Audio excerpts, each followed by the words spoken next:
వేలాది నదులంతా విస్తార తైలము నీకిచ్చిన చాలునా.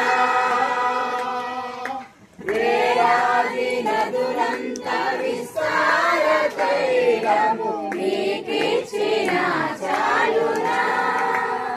గర్భఫలమైన నా జ్యేష్ఠ పుత్రుని నీకిచ్చిన చాలునా.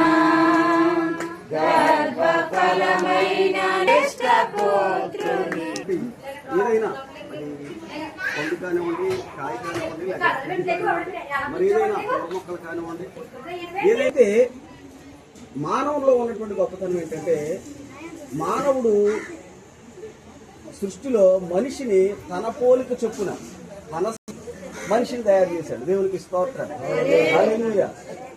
అంటే సృష్టి విస్తరించాలి, అదే సమయంలో దైవ మానవులు ఒక రకంగా చెప్పుకోవాలంటే man is the image of God అంటారు. అంటే మనిషి దేవుని స్వరూపంలో నుంచి వచ్చాడు. అంటే దేవుడు ఎలా ఉంటాడు అంటే ఆయన చెప్పాడు, మనం చెప్పడం కదా. ఆయన చెప్పాడు ఎలా ఉంటాం మనలాగే ఉంటాడంటే ఆయన కూడా, మనలాగే ఉంటాడంటే ఆయన కూడా. అందుకని దేవుని యొక్క స్వరూపాన్ని భూలోకంలో విస్తరించడానికి ఎవరు ఎన్నుకున్నాడంటే మనుషుల్ని ఎన్నుకున్నాడు. దేవునికి స్తోత్రం. మనుషుల్లో ముఖ్యంగా స్త్రీనే ఏర్పాటు చేసుకున్నాడు. మరి స్త్రీకి అందుకనే అంత గొప్ప ప్రాధాన్యత. అంతేకాదు మరి ఈ రోజు రేపు అనుకుంటాను హల్లెలూయా దేవుడు ఇచ్చేటువంటి ఈ మాటలన్నీ చెప్తున్నానంటే గర్భఫలము ఆయన ఇచ్చు బహుమానం. ఈనాడు మరి మనకందరికీ తెలుసు ఈ పిల్లలు లేనటువంటి వారిని అనేక మంది మనం చూస్తూ ఉన్నాం. వేల డబ్బులు ఖర్చు పెడతా ఉన్నారు, అయినా కూడా మరి పిల్లలు కలగకుండా. కానీ అప్పుడు అనిపిస్తుంది మనకు నిజంగా గర్భఫలం అనేది దేవుడు ఇచ్చేటువంటి బహుమానమే. కాబట్టి నా మాటలు ముగిస్తున్నాను. దేవుడు శ్రీకాంతును దుర్గను ప్రేమించి మరి చక్కటి గర్భఫలాన్ని అనుగ్రహించారు.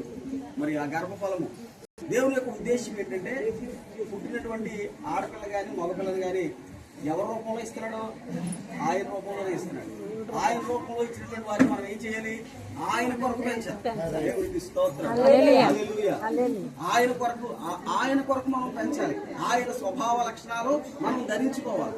ఎప్పుడైతే ఆయనలాగా మనం జీవించామో, ఆయన పోలికలో రూపించబడినటువంటి మనకి మరి ఏమవుతుందంటే